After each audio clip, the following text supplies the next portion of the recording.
All right, hello geometry students. Today we're doing section 11.4, which is the volume of prisms and cylinders. So last week we were focusing on the surface area of prisms and cylinders, and then we talked about cones and pyramids in like the second lesson, I think, or the third lesson.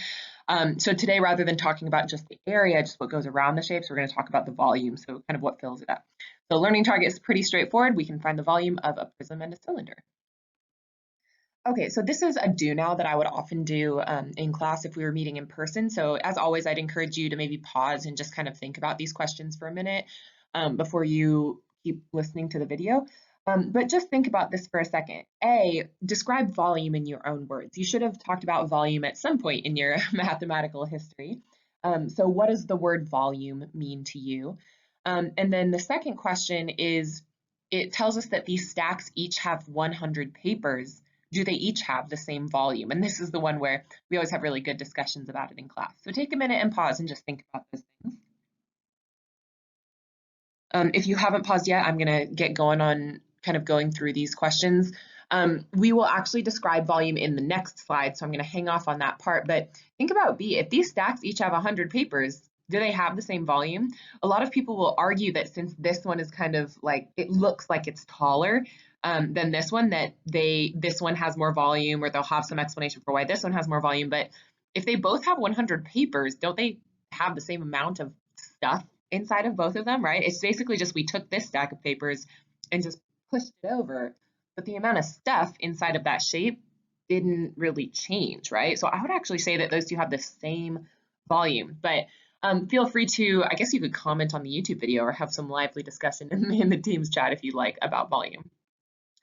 So here's kind of the formal definition of volume that we're going to use. The volume, or the definition that we'll use, is that volume is just the space that fills up the inside of a three-dimensional figure, right? So we have to have something that takes up some space, right? A prism or a cylinder, a pyramid or a cone. And then volume is going to be the space that's inside of it, right? Not the surface area that's on the outside. Okay, so I'm going to throw a few formulas at you here. I think there's just two today. But the first one is the volume of a prism, right? So this is just kind of the basic shape that we talked about last week. It has two bases, the top and the bottom, or it could be, the side and the side, and then it has a height that connects the two bases together.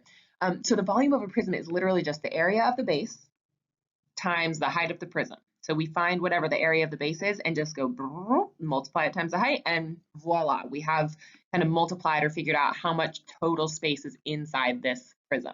So base times height. Pretty simple formula.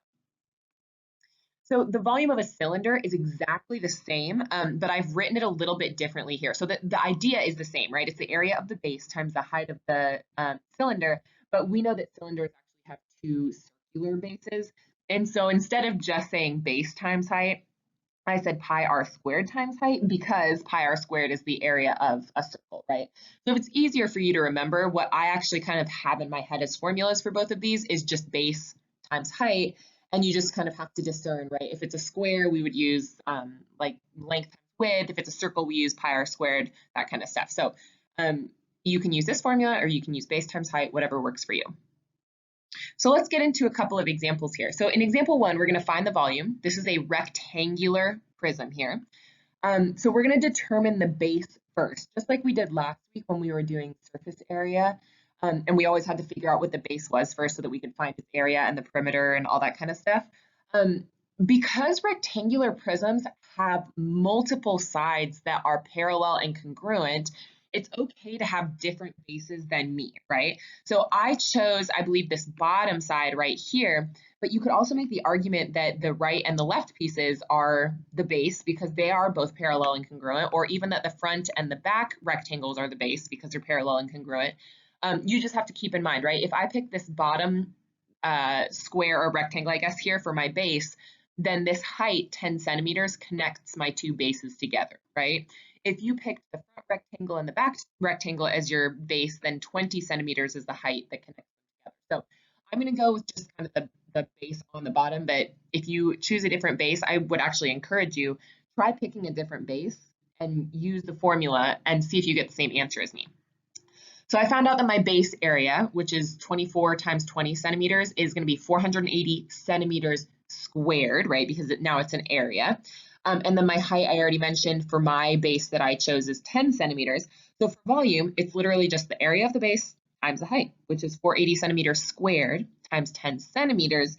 And notice since I have centimeters squared here and then centimeters here, that actually changes my units because I have, this is like 2 centimeters times centimeters again is centimeters to the third power, or centimeters cubed. So it's going to be 4,800 centimeters cubed. So example 2, again, we're going to find the volume of this prism. Of course, we need to start by determining the base. So the base that I selected was the triangle, and we worked on this last week, right? Selecting the base, they have to be congruent and parallel to each other. So I know I couldn't pick this rectangle or the rectangle over here because there is no congruent and parallel side for this prism. So I picked my base, my triangles here, and now I have to find the area of those bases. So I know for a triangle, right, you kind of have to incorporate the other formulas that you know for areas of things here. So the area of a triangle is 1/2 base times height, and it tells me here that these sides are congruent, so it's going to be 3 and 3.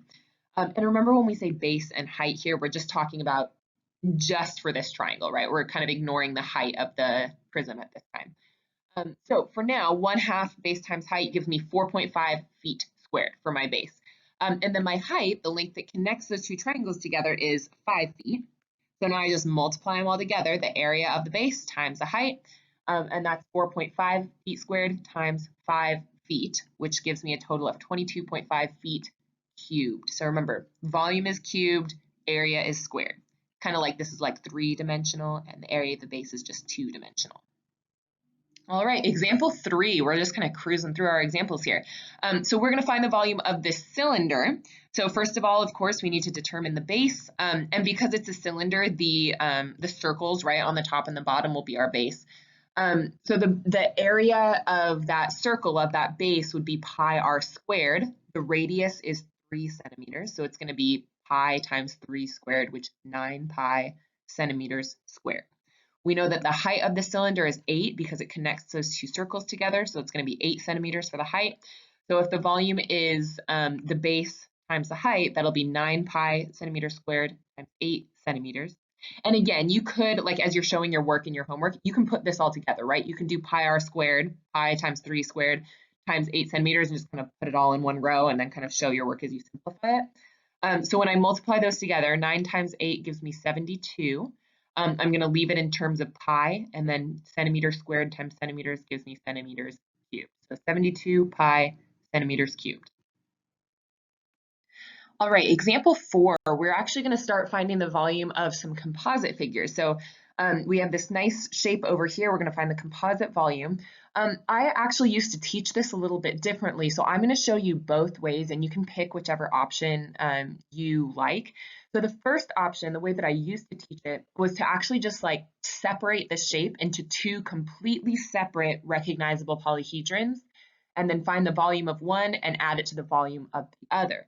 So the way I would teach this in the past is if you look at this shape, I see kind of a triangular prism on the top here, and then I see a rectangular prism on the bottom. So in the past, I've taught my students kind of imagine in your brain that you cut the triangular prism off of the top here, find that volume by itself, and then imagine this rectangular prism all by itself, right? Find the base, multiply it by the height, find that volume, and then just add them both together.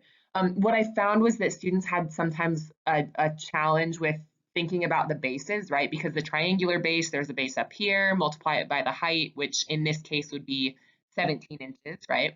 And then we might say, oh, the base of this rectangular prism is 8 by 17, and then that's different from the triangular base, and so then the height is going to be 5 inches. It tends to get a little bit messy and unorganized sometimes, but that's not to say that you can't find the answer that way, right? So if you're looking at this option and saying, oh yeah, I see that triangular prism, I see that rectangular prism, I'm just going to do it separately and then add them together. If you feel like that's a reasonable and manageable approach for you, I would encourage you, go ahead and do it, and then just see if your answer matches up with ours at the end. So what I'm actually going to show you a way that I found that kind of I think simplifies for most of my students that I've noticed the last couple of years is to actually determine the composite base, what I call it, and then find its area and then multiply whatever the base is by the height of the prism. So what I mean by composite base, this is the method I'm using. What I mean by composite base is if I look at this whole entire prism, I actually see this kind of trapezoidal shape that's formed by the rectangle here and the triangle here, and it actually is exactly parallel and congruent to the triangle rectangle shape that's over here. So I could actually say that this whole prism has this trapezoid or like rectangle plus triangle base, if that makes sense. So if I think about it, if I want to find the area of this base, the area of this top triangle is 1/2 base times height, so 1/2 8 times 11, which is 44 inches squared. And then the area of this rectangle would be 40 inches squared, right? 8 times 5. If I add those together, then the area of my new composite base would be 84, right? 44 plus 40 inches squared. So the area of this blue figure that I've highlighted here is 84 inches squared. Well, now that I know that, all I have to do is multiply by the height, the length that's connecting those two shapes together, which is 17 inches.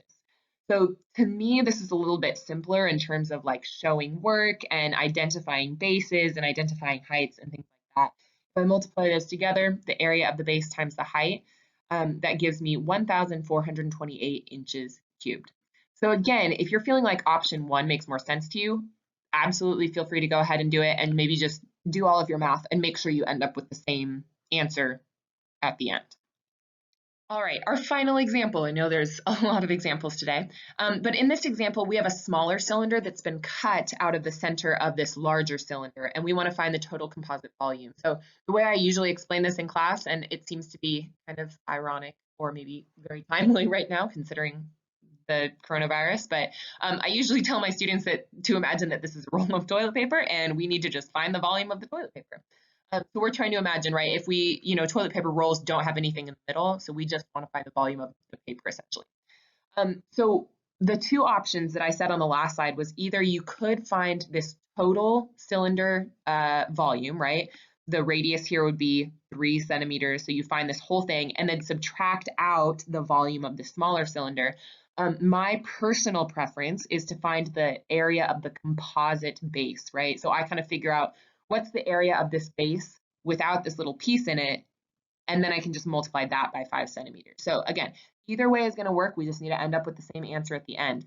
So the total base up here, right, the larger cylinder base that I highlighted in blue is this blue part. And then the smaller piece of the base that we're trying to subtract in here is this 2 centimeter piece. So what I'm actually going to do is find the whole area of the blue circle or this larger circle and then just subtract off the pink or the smaller circle that's in here. So for the blue circle, it has a radius of 3 centimeters, I already mentioned, so pi times 3 squared. And then the pink circle it tells us, I know it's hard to see here now because I have this pink thing, but this arrow was pointing to the whole width of that, the diameter, if you will, was 2 centimeters. So half of the diameter would be a radius of just 1 centimeter. So if I keep simplifying that, the area of the larger circle is 9 pi centimeters squared. The area of the smaller circle, pretty convenient, 1 squared is just 1, so it's just 1 pi centimeters squared. So if I subtract those, that means that the base area, so now basically this blue portion without the pink portion in here, is going to be 8 pi centimeters squared. And remember that if both of these numbers have pi on them, then we can just kind of treat them like a normal number and just keep pi there, right? So 9 minus 1 is 8 with pi. So now that I know that, and I know that the height is 5 centimeters, I can literally just say, okay, 8 pi times 5, right? The base area times the height, and that gives me a total area of 40 pi centimeters cubed. Again, if you found the total volume of the larger cylinder and the total volume of the smaller cylinder and subtracted the smaller one from the larger one, you are going to end up with the same number here, hopefully. All right, if you like writing summaries, feel free to kind of reflect on this question, or even if you don't like writing it, maybe just think about it. What's one similarity between surface area, which we did last week, and then volume of prisms and cylinders? So volume is new, surface area is last week old. Here's your assignment, and then I also added in this week some challenge problems, 23 through 25, which are some of the problems where you're working backwards to find the height. They are not required, but if you do them, I'll just give you a smiley face and say, awesome job if you need a little bit of a challenge this week. That's all for today.